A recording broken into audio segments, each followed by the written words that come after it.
Bonjour à tous, aujourd'hui nous allons aborder les 5 raisons qui font que nous protégeons nos profils hautement toxiques ou notre ex-pervers manipulateur narcissique.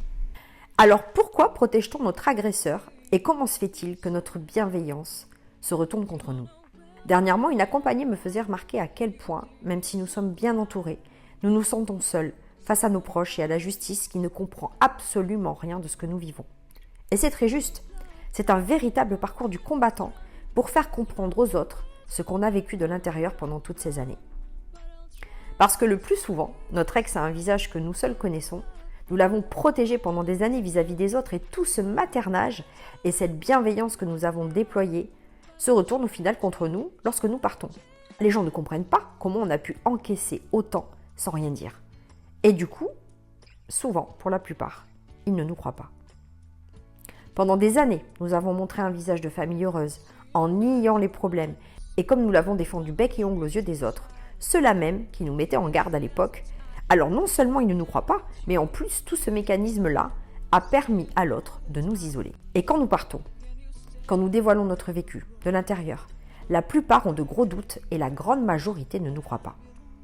Sauf qu'on le sait aujourd'hui, que toutes les femmes sous emprise réagissent ainsi. Elles protègent leur famille et leurs compagnons avant tout. Alors pour quelles raisons ?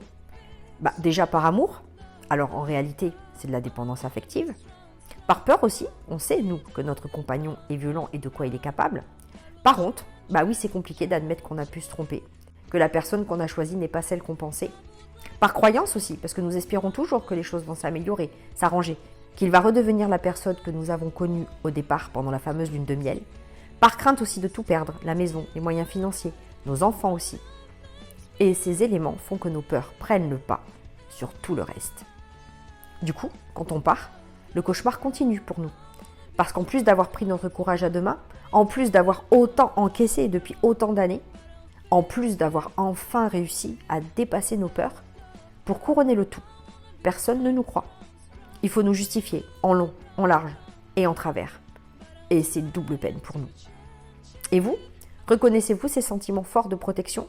Par amour, par peur, par dépendance affective, par honte, et avoir peur de partir à cause de nos croyances, de nos craintes, et surtout la peur de tout perdre, surtout nos enfants. Venez m'en parler, ici sous ce post, ou en message privé, ou bien en réservant votre demi-heure gratuite avec le forfait découvert. Vous avez le lien dans ma bio. Et n'hésitez pas à liker, ou même à vous abonner à ma chaîne YouTube. À très bientôt. Au revoir.